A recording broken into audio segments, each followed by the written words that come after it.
We didn't meet last week because I was up in Minnesota. So we are picking up where we left off 2 weeks ago, which is in Matthew 6, chapter 6, verse 16. And we are in the middle of the Beatitudes and the Beatitudes, Sermon on the Mount. Sorry, Beatitudes begin the Sermon on the Mount. But I want to talk a little bit about perspective, how we view things, the lens through which we look. And the bulk of this section that we're in right now in the Sermon on the Mount is talking about perspective. And I want to start off talking about perspective, in a way that does not, it is not here in the text specifically, but it is another application of perspective. Today is a day of mighty hand wringing and waiting, and everybody worried and stressed about election stuff. And I want to share with you what I shared with someone else. You've probably heard me say it again, but it's a good time to, you've probably heard me say it before, but it is a good time to mention it again. Our perspective as believers is different.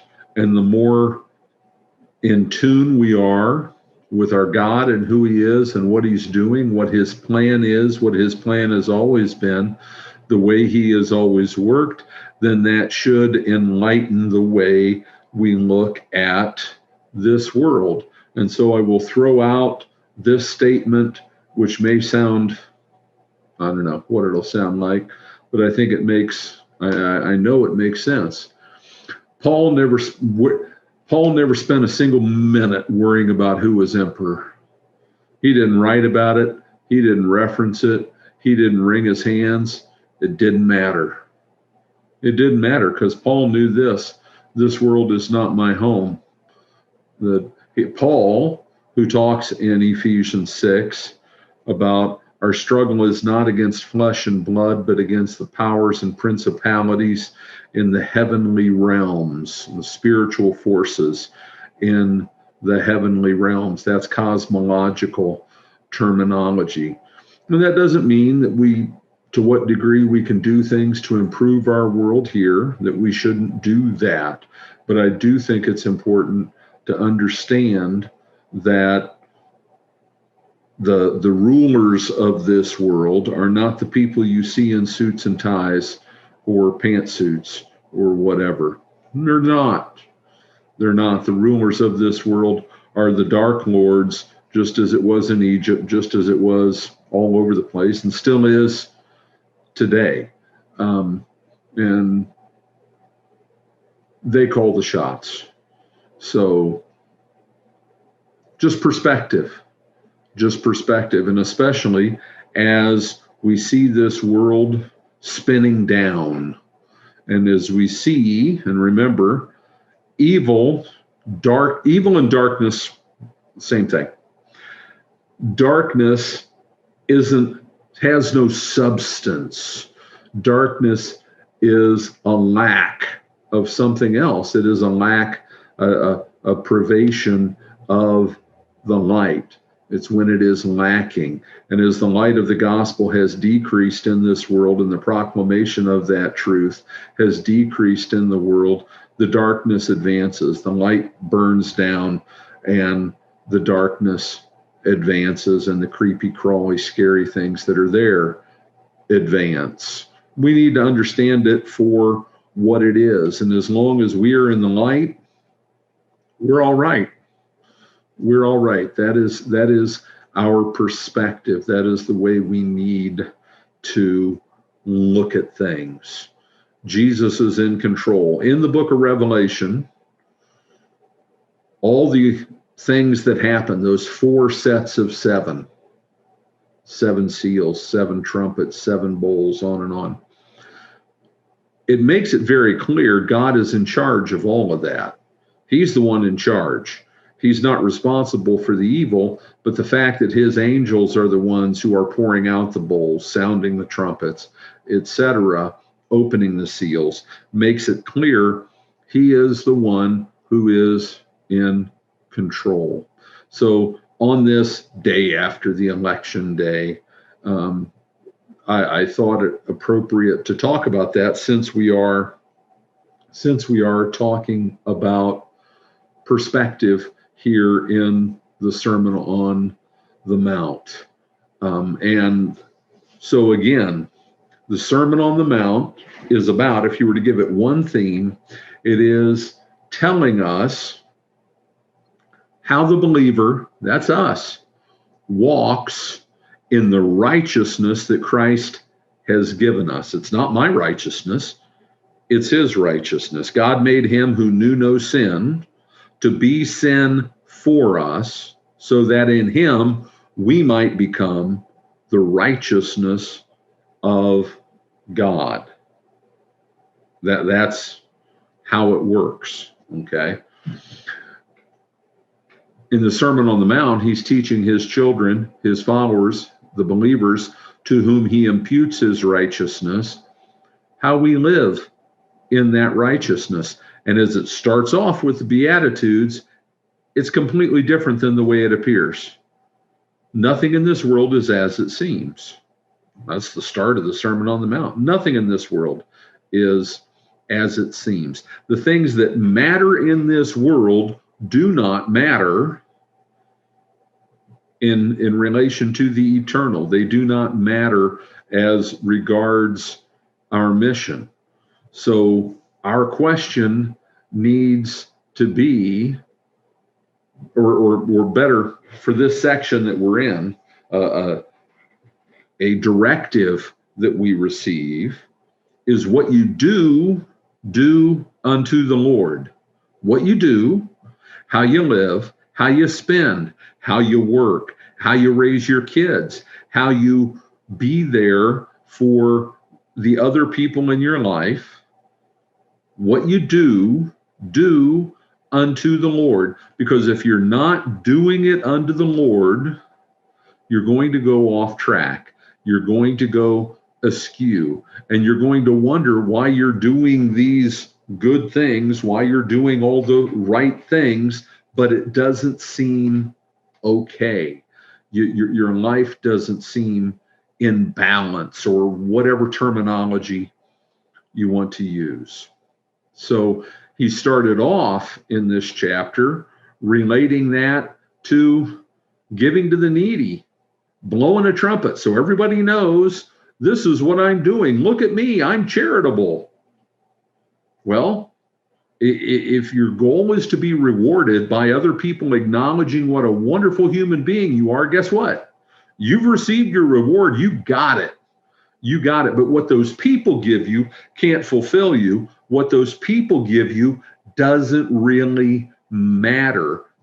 Case in point, and this is a little bit different than this, but all of the famous and wonderful people in this world are empty and lonely and sad inside. Why? Because they have all the praise of men, but they're still empty. They've got nothing. So when you give to the needy, do it quietly. Do it quietly. Your Lord sees it. That's all that matters. And he doesn't need you to call attention to it. When you pray, don't do it in a way that makes other people think, wow, he's really holy. Wow, he really loves the Lord. Just talk to your Father. Just talk to your Father. That's what he wants. And talk about the important things, which Jesus goes through and lays out for us in the Lord's Prayer. Just pray about the important things. Talk to him.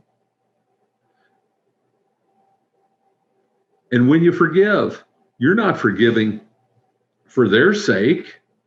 What you do unto the Lord. I forgive others because I am crucified to the world and the world is crucified to me. Jesus died on the cross to forgive those people. Who am I to hold anything against them?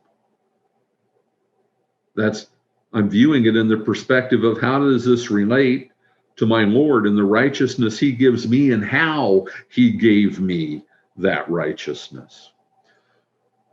So now it moves on to fasting, another religious exercise, very often done for that reason. This is 6:16. See, 12 minutes in, we finally got there. And when you fast, do not look gloomy like the hypocrites. Wow, that's pretty harsh. Like the hypocrites, for they disfigure their faces that their fasting may be seen by others. How do other people know if you're fasting? How do they know? They only know if you tell them. Unless they're following you around and they know you haven't eaten today, yesterday, this week, this month, whatever, unless you tell them, they won't know. Truly, I say to you, they have received their reward. You want to be acknowledged by other people for fasting. If that's what you want, the praise of men, it's easy to get. It's easy to get. It's easy to impress people. But when you fast, in contrast to that, complete opposite.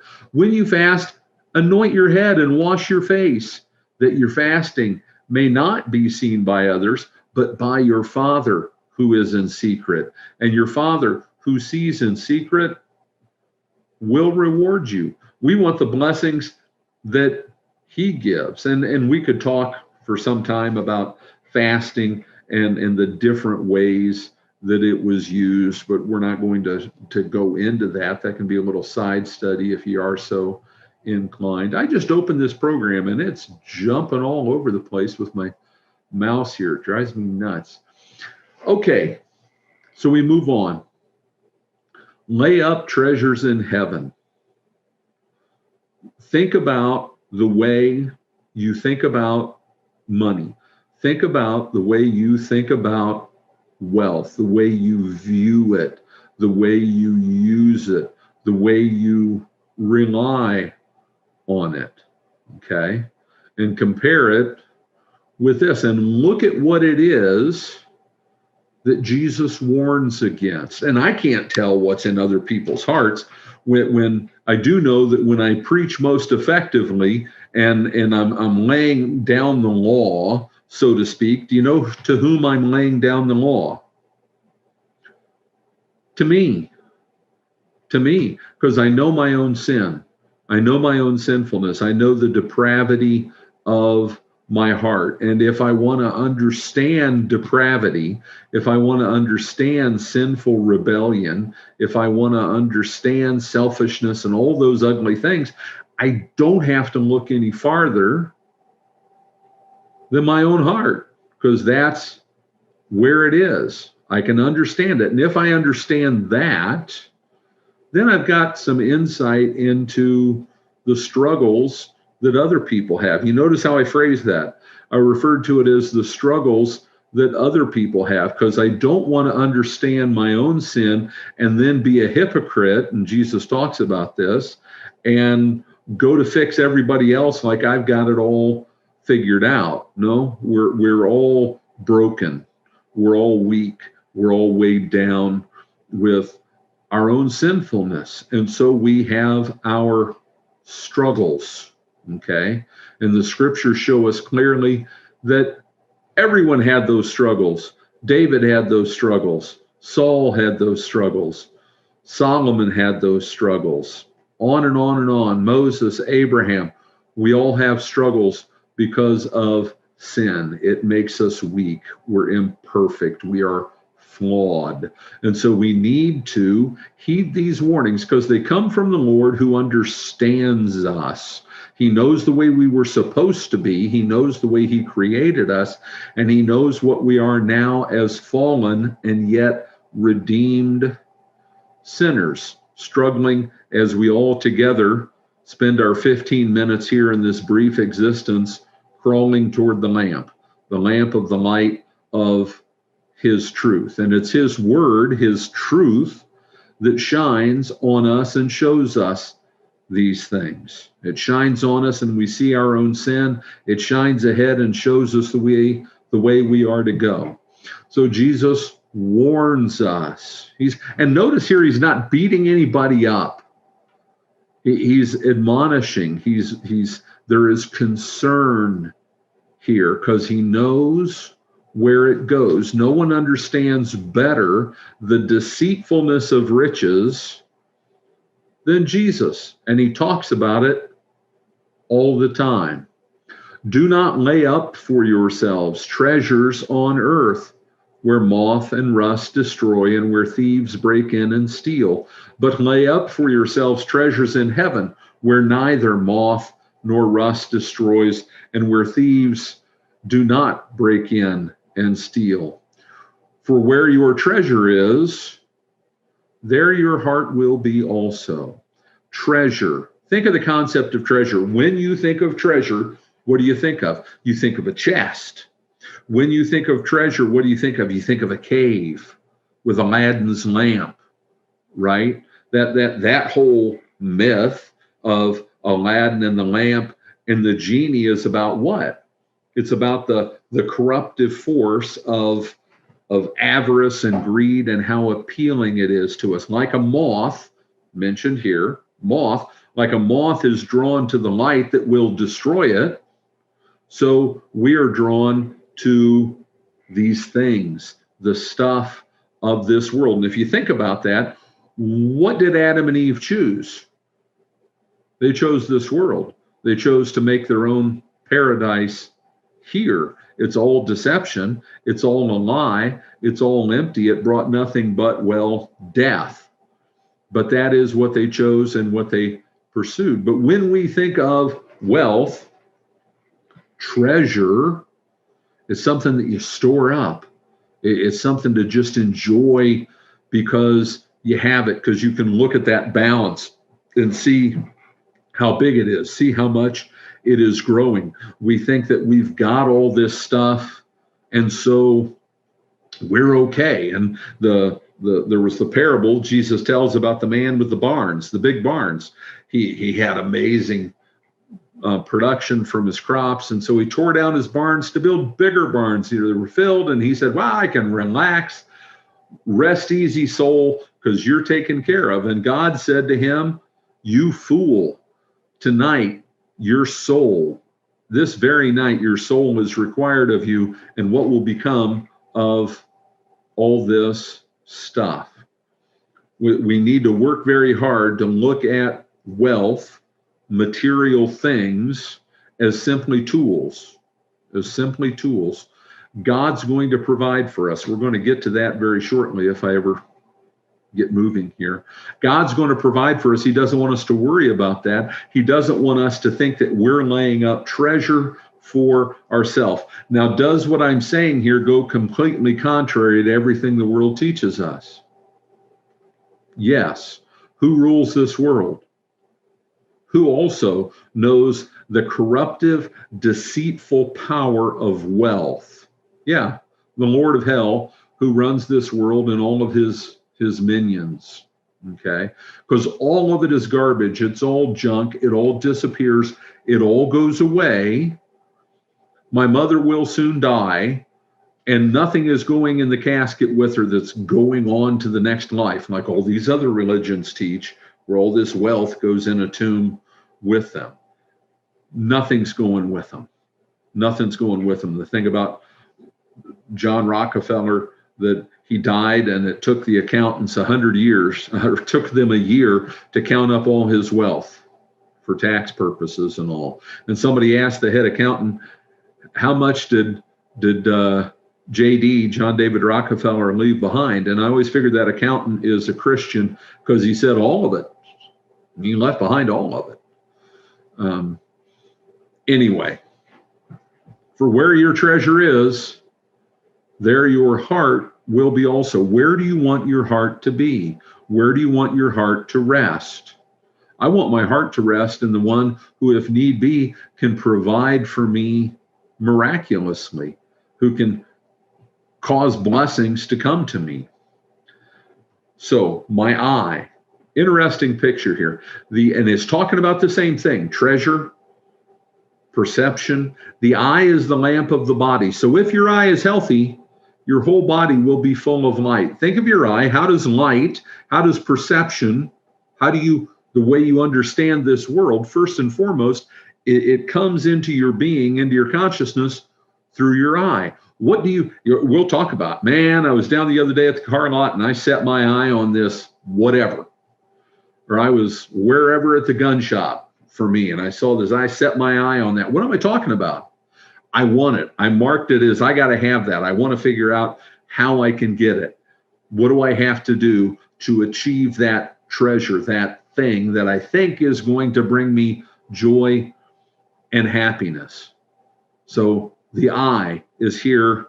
It's a very accurate metaphor for our perception and what we set our heart on, what we look at, what turns our head. The eye is the lamp of the body. So if your eye is healthy, if I am pursuing and looking at this world in the way the Lord wants me to, if I'm saying, Lord, guide my eye, guide my heart, help me set my heart, my mind, my time, my effort, my energies, my being on the things you want me to. If I do that, then my eye is healthy and my whole body is going to be full of light. Who's the light of the world? Who is that? Jesus. John 8:12, I am the light of the world. What did he say just one chapter ago in Matthew 5:16? You are the light of the world. So if I'm setting my heart, my mind, my eye on the things of God, I'm full of light. But if your eye is bad, if I'm looking at material things, if I'm looking at the things of this world and desiring them, marking them as treasure that I wish to accumulate, your whole body will be full of darkness. Not good. Darkness is never in the scriptures used as a positive thing, ever. If then the light in you is darkness, how great is the darkness? Think of that. If the thing that should bring light is bringing me darkness, if it is darkness, that's really dark. It's really dark. Downward spiral, deception. I'm pursuing things that I think are going to bring me joy, light, happiness. They bring darkness. Darkness is death. So no one can serve two masters. It just gets right down to brass tacks. No one can serve two masters. If you've ever tried to do that in a work setting, if you've had that, and probably all of you have, two masters is a miserable situation. It's impossible. You can't keep them both happy, especially if the two are completely divergent, opposite, polar opposites in what they want and what they desire and what they promise and where it leads. It's like getting pulled in two directions, and eventually you choose one or the other. No one can serve two masters, for either he will hate the one and love the other. That's one way to picture it. And when it comes to material things, and we talked about coveting in the commandments in Exodus 20 on Sunday, coveting is sinfully wanting something, right? If I'm coveting, if I'm sinfully wanting something, who is it who tends to lose in this one or the other? The things of the world or God? I start out being angry with him because he's keeping good things from me. That's where my sinful mind goes, which is core to the lie Satan told in the garden. You will not surely die. God knows there's this good stuff and he's keeping it from you, right? For either he will hate the one and love the other. How do you know what somebody loves? How do you know? Where do they spend their time? On what do they spend their money? That's what they love. That's what they love. Or he will be devoted to the one and despise the other. Opposite things, devotion and despising. Can't get more contrary and opposite than that. You cannot serve God and money. You cannot serve God and money. Many of you have heard me talk about Marvin Schwann. I know Aaron and Jen heard Papa talking about Marvin Schwann this past week when we were up there visiting, because Marvin Schwann paid the money to publish my dad's book. But Marvin Schwann was a faithful man. You know what Marvin's big struggle was? How do I serve the Lord with all this? How do I be a good steward with all of this? And he's one of the few who made sure he was struggling with that on the correct side. It's not easy to do. Wealth is often not the blessing that we think it would be. It can be just the opposite. So watch out, take care, take heed. Jesus warns us. He warns us. And we're not going to get into this. Next time we get into do not be anxious. And this is a passage that is good to pretty much commit to memory when Jesus is talking about not worrying, because that's the other extreme, right?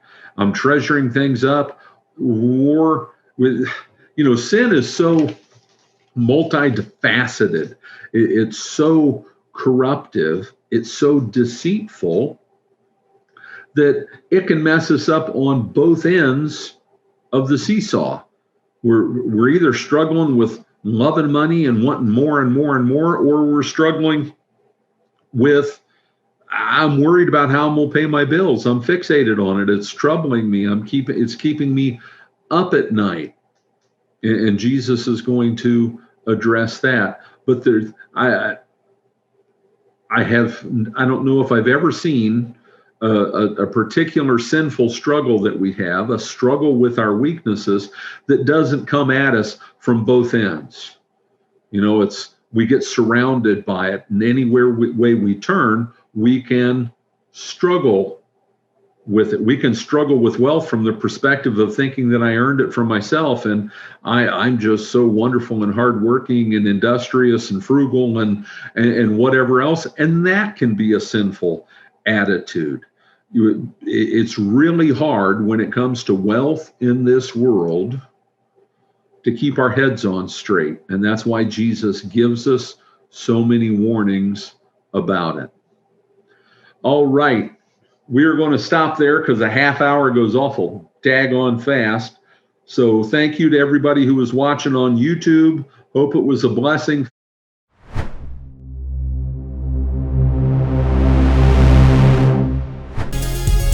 That concludes our broadcast for today. We publish our videos on YouTube, BitChute, and Brighteon.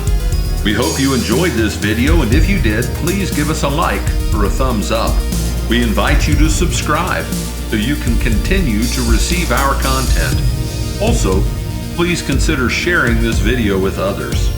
We love to hear from you, so please leave a comment below. This is Matthias 76, and together we will continue to decode the deception.